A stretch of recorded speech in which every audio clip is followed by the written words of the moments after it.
Volta, Paulinha, e no meio desses apoios tem também uma reconciliação, né? Teve sim. Vamos lá descobrir quem é que voltou, quem é que superou. Sérgio Moro, gente, na verdade, foi eleito senador pelo Paraná e anunciou apoio ao presidente Jair Bolsonaro no segundo turno da eleição presidencial. Olha lá o que ele disse. Lula não é uma opção eleitoral com seu governo marcado pela corrupção da democracia. Contra o projeto de poder do PT, declaro no segundo turno o apoio para Bolsonaro. E olha, estava até rolando uma brincadeira de que o Moro estaria vivendo um grande episódio do De Férias com o Ex, né? Porque até assumir o cargo no ano que vem, enfim, ele estaria aí nessa condição. E sabe que nesse reality, normalmente, as pessoas sempre têm uma treta, né? Tem um passado com o ex, exatamente como acontece na relação do Jair Bolsonaro com o Sérgio Moro, né? O ex-ministro do presidente que deixou o governo acusando o Bolsonaro de tentar interferir na Polícia Federal. Agora, depois do passo do Moro, a reconciliação, o Bolsonaro também fez a sua parte e disse em entrevista ontem que o desentendimento que teve com o ex-juiz da Lava Jato está totalmente superado. Vamos conferir o que disse o Bolsonaro.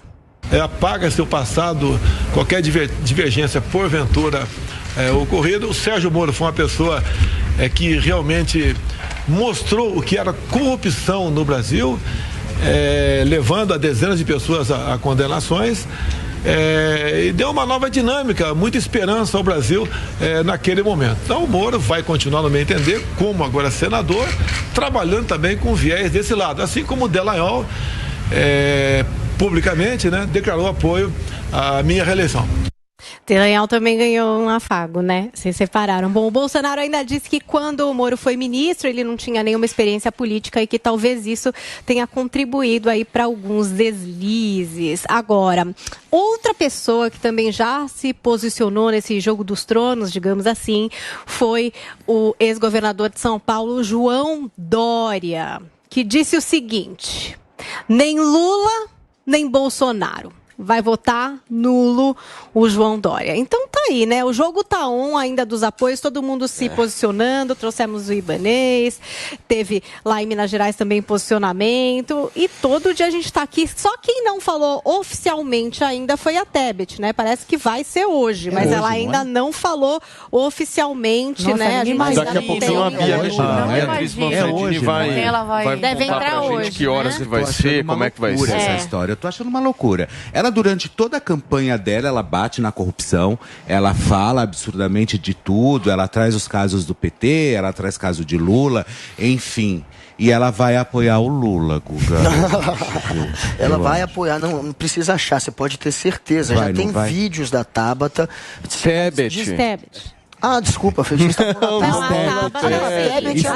As duas são Lulas. Nós estamos ao vivo aqui na Jovem Pan para vocês que nos acompanham. São 10 horas e 46 minutos. A gente está discutindo um pouco o evento ou não de Simone Tebet hoje de apoio a Luiz Inácio Lula da Silva. Vamos por partes. Zoe Martínez pediu antes, por favor. Eu queria só responder um comentáriozinho aí do Guga a respeito da censura. Gente, me enche de orgulho, meu coleguinha aqui de bancada ser contra a censura, enfim, e defender o devido processo legal, mas eu gostaria realmente, do fundo do meu coração, que ele fosse assim para tudo e não apenas para um lado, né? Porque é sempre isso. Gente, é incrível como é assim. Censura para a direita, censura, busca e apreensão para a direita, para a esquerda não, a esquerda, tadinhos, tem que cometer crimes à vontade. Eu gostaria que o Guga se pronunciasse a respeito dos empresários. Até hoje tem empresário que está sem Instagram, está sem Twitter, que está com as contas bancárias bloqueadas. Por quê? Por uma conversa de WhatsApp, né? Qual era a conversa? Diferente do Bolsonaro. Bolsonaro, posso terminar? Bolsonaro, ele quer que esses institutos sejam investigados, já entraram aí com o processo, mas está seguindo o devido processo legal. Quem não deve, não teme. Se esses donos de institutos não fizeram nada de errado e seguiram tudo direitinho, a técnica aí dos números, e erraram por coisa do destino e não porque quiseram, não intencional, ok, tudo bem, pelo menos o Bolsonaro e a justiça seguiram o devido processo legal. Agora, como você justifica as arbitrariedades do Alexandre de Moraes? Como você justifica ele ter mandado a Polícia Federal invadir invadir a casa desses empresários e não acharam nada, foi conversa de WhatsApp. Até o ministro, o ex-ministro Marco Aurélio Mello, falou, faz parte da democracia, pedir intervenção militar, a pessoa está no direito dela. Agora, se de fato fizer alguma coisa contra a democracia, aí é outra história, o que não é o caso. E aí, como é que fica? Pra direita, vale tudo. Pra esquerda, tadinho, é censura, é perseguição. Ai, direita malvada, é isso? Olha, primeiro que nem todo professor que discute política e tenta falar sobre educação... Gente, mas ela tá com fixação com professor, nem todos são de quem separa a esquerda e direita são vocês que fazem essa guerra política, essa polarização. O que eu tô do lado é de atacar a censura contra professor, jornalista, cientista. Empresário da direita pode ser censurado? Com licença, minha vez. Você interrompeu, eu vou interromper também. Vai. Eles estão defendendo o direito do Daniel Silveira atacar o STF, do Roberto Jefferson fazer vídeo com arma, querendo atacar ministros. O Daniel Silveira ele foi preso a pedido da Polícia Federal, do Ministério Público Federal e do STF. E depois fala que até aparelhado tudo, né? Ele fala que o Bolsonaro aparelhou tudo. Mas isso não pode esbarrar. Eu acho que isso não pode esbarrar. Por exemplo, isso não pode esbarrar no Bolsonaro, levar tudo isso... Eu acho que não dá pra gente banalizar e colocar na mesma balança uma perseguição a professores, a jornalistas... Mas não é ele que faz. Professores, a sociedade civil... Mas não é ele. Tem vídeo de professora andando pelada na universidade. Olha aí, olha o título. Não é ele. Com caso de injustiça que está indo para cima de pessoas que estão contra a lei. Quem faz a perseguição, nós sabemos exatamente quem são. Olha, gente, então, assim, quem que persegue? Quem que persegue? Você vê isso todos os dias. Quem é que persegue? É o professor que está sendo perseguido, a imprensa é o jornalista persegue. que está sendo perseguido. A imprensa persegue, o jornalista persegue. Pois bem, quem está tomando porrada no meio da rua, quem está tendo o espaço invadido com uma câmera na cara, censura é o jornalista. E quem está normalizando você invadir... Quero ver a esquerdista ser presa igual a direita é presa. Deixa eu só terminar. Você me interrompe, eu vou interromper também essa bobrinha que tu fala. Tem um convidado hoje. Eles censuram a Não, você censura também. Você não respeita, tava falando, você interrompeu. Fossem levadas em consideração hoje. Eu queria muito que esse espírito hoje fosse o mesmo espírito de Bolsonaro, de Sérgio Moro. Deixa de lado tudo o que aconteceu no passado e vamos olhar para o futuro. Vamos olhar para o futuro. Cada um dá um passo. Paulinho Figueiredo, aliás, você falou que o Paulinho Figueiredo era lindo, né? Antes de começar o programa. Não, você deu uma olhada? Você tá falando de mim, querido?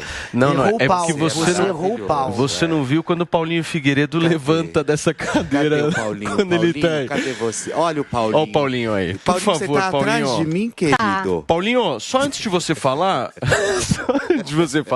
deixa eu ir para Brasília rapidinho, só para conversar um pouquinho com o Bruno Pinheiro, para que ele possa trazer mais informações sobre toda essa história de Bolsonaro e Sérgio Moro. Nós temos o Bruno Pinheiro, Vini? Nossa, tava confusa a imagem câmeras no chão ali.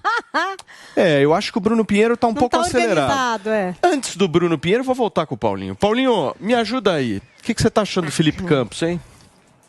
Muito. Uma maravilha. Tô gostando demais. Olha o Paulinho atrás de mim, eu nunca imaginei isso. Temos que ter mais. Atrás de mim. Adoro você tá bem atrás do Felipe Campos mesmo, Paulo. No estúdio, claro. Sinta-se abraçado, Felipe Campos. Que ursão. Que delícia. Que gostoso. Adoro você, abraço Paulinho. do ursão. Gosto muito de você, querido. Viu? Obrigado, querido. Paulinho, Matias, não dá para colocar na mesma balança, de fato, o professor que é criticado por doutrinar os seus filhos e sofre alguma sanção administrativa, os pais se queixam, alguma coisa do tipo, e jornalistas exilados, deputados presos, veículos de imprensa fechados, empresários com as suas conversas violadas, sofrendo busca e apreensão, bloqueio de contas da Polícia Federal. Realmente não dá para botar na mesma balança, e nesse é o único ponto que eu concordo com o Guga, quando você está falando de uma perseguição pelo órgão mais poderoso do Brasil, que é o Supremo Tribunal Federal, e sanções administrativas às pessoas, ou condenação pública a pessoas que não exercem a sua profissão com dignidade e com respeito que a profissão necessita. Agora, eu queria falar um pouco sobre Sérgio Moro, cálculo político, esse tipo de coisa. Posso? Por favor. Vamos lá. Primeiro, as pessoas precisam fazer uma conta aqui nesse momento, e, de novo, talvez o momento fosse de euforia, os bolsonaristas quisessem muito que eu dissesse que o Sérgio Moro é maravilhoso, que o apoio dele é um apoio legítimo de coração, mas eu tenho que botar a bola no chão e fazer certas reflexões. Meu trabalho não é fazer campanha, é fazer com que o eleitor tenha reflexões honestas. Sérgio Moro e Dallagnol tomaram uma decisão de cálculo político. Eles percebem que não há espaço na direita, hoje no Brasil, fora do Bolsonaro. Não há. Se você tiver alguma dúvida disso, você liga para os irmãos Weintraub e pergunta para eles, você liga para o Frota, você liga para Joyce, né? Você pode ligar e pergunta para eles, vem cá, como é que é hoje em dia você está na direita e contra o presidente mais popular da história da direita? Então, não há espaço. O cálculo é político. Mas é importante lembrar, eu não vou falar tanto sobre o Dallagnol, porque eu tenho menos críticas a ele, mas que o Sérgio Moro não vale nada. Traiu a todos com que esteve até agora e trai agora, hoje, trai a si mesmo. Porque das duas, uma. Ou o Moro está apoiando alguém que interfere na Polícia Federal, o que é algo absurdo, absolutamente absurdo. Se eu acreditasse que o Bolsonaro de fato interfere na Polícia Federal, eu não votaria nele, tá? Ou então o Moro lá atrás mentiu sobre a tal interferência para sair por cima politicamente e seguir no projeto dele, que era disputar a presidência da República. Vocês lembram? Sérgio Moro foi, durante muito tempo, pré-candidato à presidência da República com o apoio de todo o establishment.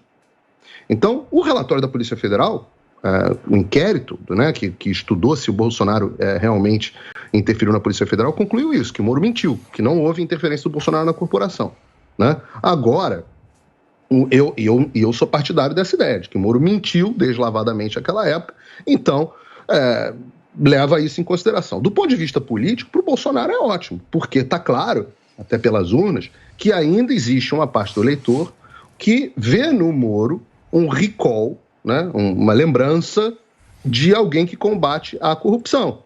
E quando Moro e Dallagnol declaram voto ao Bolsonaro, o símbolo disso olha, de fato, Bolsonaro pode até ter os defeitos dele, mas não é corrupto como Lula, e corrupção é algo que nós, como símbolos, não vamos apoiar. Agora, repara, isso é um movimento oposto, por exemplo, do Ciro Gomes. Eu acho que o apoio do Ciro Gomes, que foi em certa medida surpreendente, embora envergonhado, ele é uma batida na cabeça do próprio Ciro Gomes, e não acho que esteja repercutindo bem em favor do Lula, e eu explico por quê. O Ciro, a quantidade de falas do Ciro Gomes circulando em todos os jornais e na internet, apontando, relembrando momentos onde ele chama o Lula de corrupto, de corruptor, diz que não votaria Lula nessa encarnação, diz que o Lula é o responsável pela tragédia moral que o Brasil vive, e outras várias mensagens que estão circulando na internet. Ontem, em vez de nós termos um grande apoio do Ciro festejado, nós só tivemos relembrança desses momentos. E eu não acho que isso tenha feito bem. Certamente não para o Ciro, mas acho que nem para o Lula. Muito bem, são 10 horas e 56 minutos para vocês que nos acompanham aqui na Jovem Pan. Nesta quarta-feira a gente está discutindo um pouco essa reaproximação, certo, Paulinha? Sim. Entre Sérgio Moro e Bolsonaro. O que vocês acham aí, Filipão? Me ajuda aí. Eu achei maravilhoso. Primeiro, eu gosto muito do Moro. Gosto, sempre gostei. Eu acho que muitos podem não gostarem, enfim. Mas ele trouxe realmente, ele desnudou toda a história. Ele trouxe realmente tudo à tona, colocou realmente, deu os respectivos nomes, entregou aquilo que o povo brasileiro queria, foi e descortinou absolutamente tudo e colocou quem deveria estar atrás das grades, né?